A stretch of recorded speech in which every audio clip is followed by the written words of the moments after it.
Section 450.3c of the National Electrical Code, or NEC, focuses on the overcurrent protection of voltage transformers.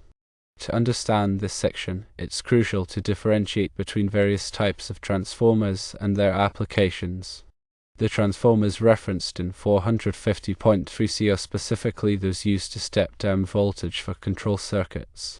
These are not the large power distribution transformers commonly found in buildings, such as those stepping down 480 volts delta to 208 volts/120 volts. Instead, these voltage transformers are typically smaller, dry-type units designed for specific control functions. They are often installed within control panels or enclosures to provide the necessary voltage levels for relays, motor starters, and other control components.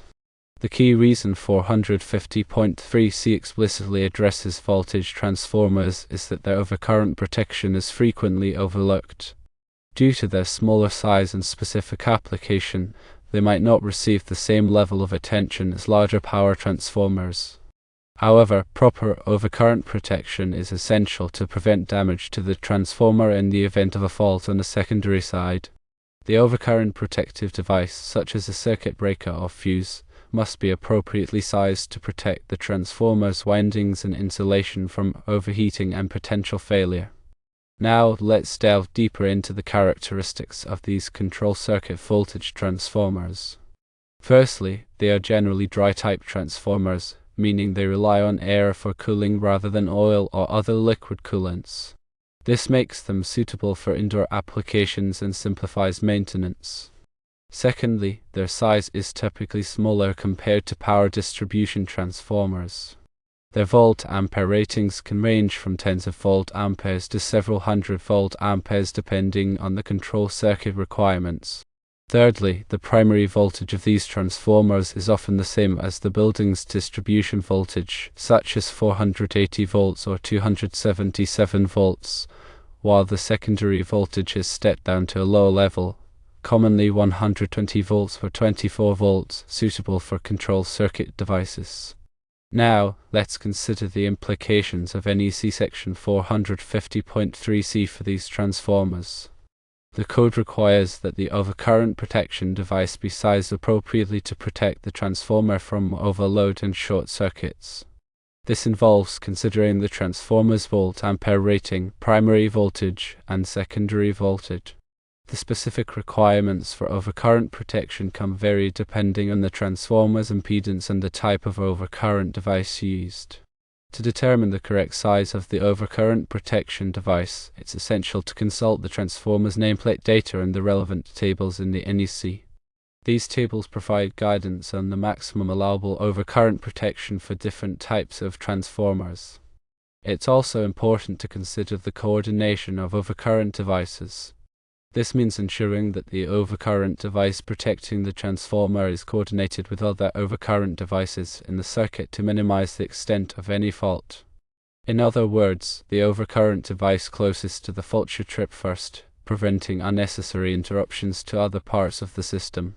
Furthermore, it's crucial to ensure that the overcurrent protection device is readily accessible for inspection and maintenance.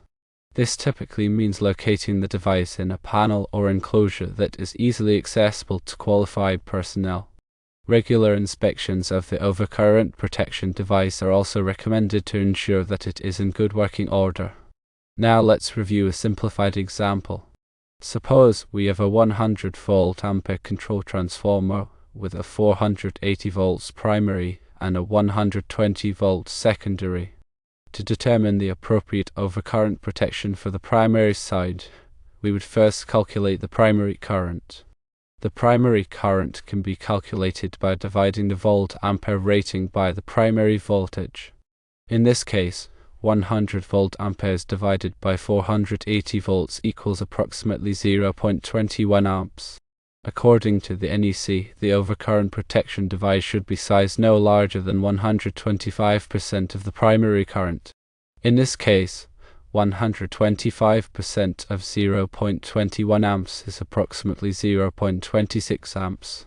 Therefore, a 0.25 amp fuse or a small circuit breaker would be an appropriate choice for overcurrent protection.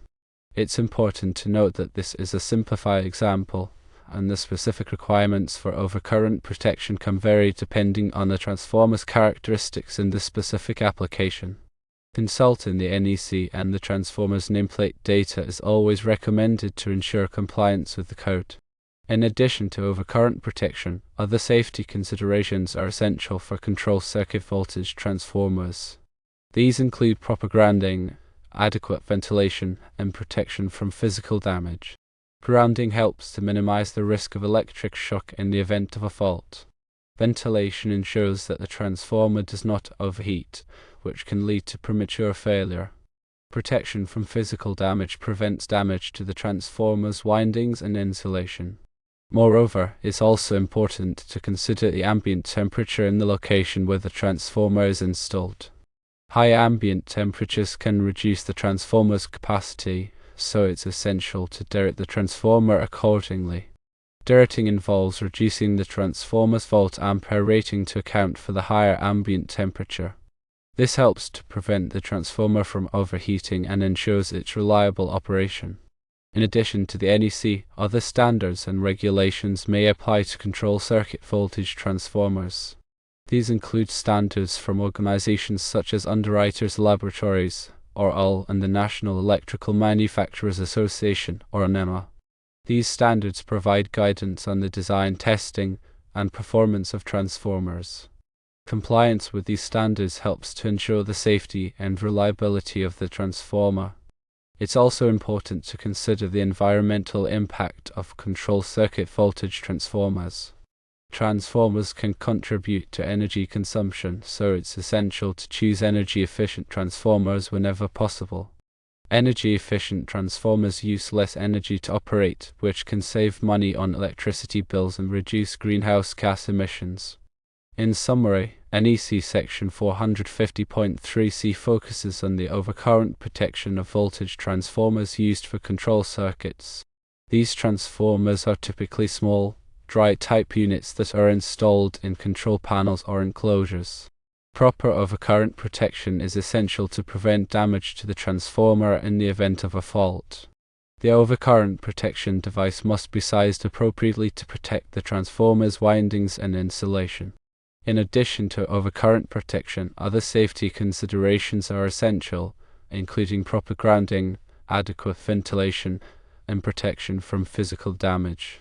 Compliance with the NEC and other relevant standards helps to ensure the safety and reliability of control circuit voltage transformers. Now let's discuss the differences between control transformers and power transformers in more detail. Control transformers are typically designed for low volt-ampere applications, usually less than 5 kV-amperes. They are used to provide a stable voltage source for control circuits, which often require precise voltage regulation. Power transformers, on the other hand, are designed for high volt-ampere applications ranging from several kV-amperes to megavolt-amperes.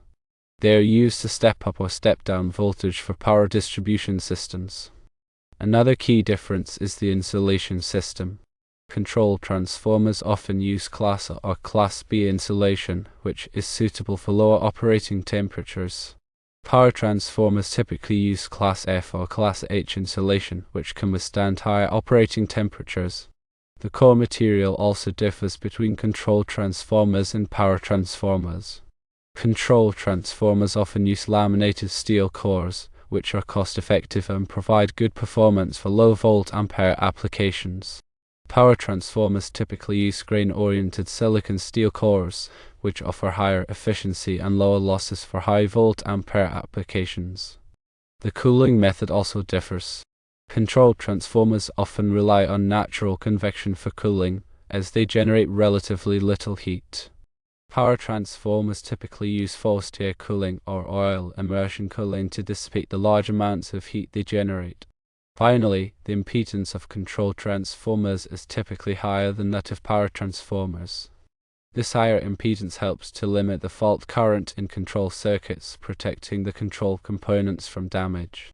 Power transformers, on the other hand, are designed to have low impedance to minimize voltage drop and provide a stable voltage source for power distribution systems.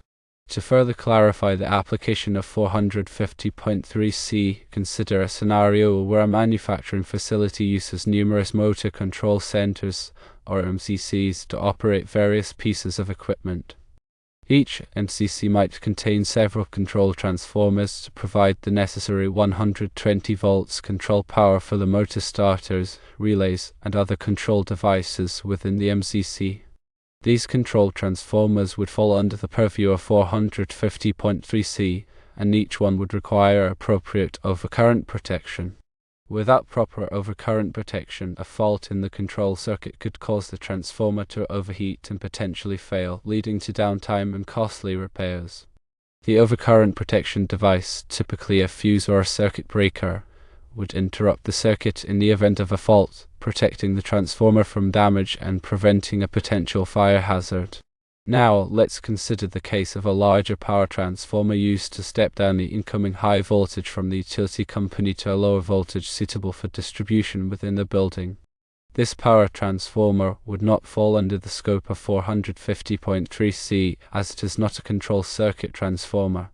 Instead, the overcurrent protection requirements for this power transformer would be covered under other sections of Article 450 of the NEC. These sections address the overcurrent protection of larger transformers used for power distribution, taking into account their higher volt-ampere ratings and different operating characteristics. The overcurrent protection for a power transformer is typically more complex than that for a control transformer, as it needs to protect against both overload and short-circuit conditions. Overload protection prevents the transformer from overheating due to excessive load, while short-circuit protection interrupts the circuit in the event of a fault within the transformer or the connected distribution system. In addition to overcurrent protection, power transformers also require other protection measures, such as differential protection and sudden pressure relays. Differential protection detects faults within the transformer's windings by comparing the current entering and leaving the transformer. Sudden pressure relays detect rapid increases in pressure within the transformer's tank, which can indicate an internal fault. These protection measures help to prevent catastrophic failure of the power transformer and minimize downtime. To summarize the key takeaways regarding 450.3c, it's essential to remember that this section specifically addresses the overcurrent protection of voltage transformers used for control circuits. These transformers are typically small, dry-type units that provide a stable voltage source for control components. They are often overlooked when it comes to overcurrent protection, so it's crucial to ensure that they are properly protected. The overcurrent protection device should be sized appropriately to protect the transformer from overload and short-circuit conditions.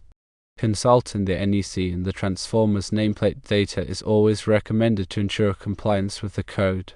Understanding the differences between control transformers and power transformers is also essential for applying 450.3c correctly. Control transformers are designed for low volt-ampere applications and are used to provide a stable voltage source for control circuits. Power transformers are designed for high volt-ampere applications and are used to step up or step down voltage for power distribution systems. The overcurrent protection requirements for power transformers are typically more complex than those for control transformers, as they need to protect against both overload and short-circuit conditions. By understanding these key concepts and following the guidelines in the NEC, electrical professionals can ensure the safe and reliable operation of control circuit voltage transformers. This will help to prevent downtime, reduce the risk of electrical hazards, and protect valuable equipment from damage.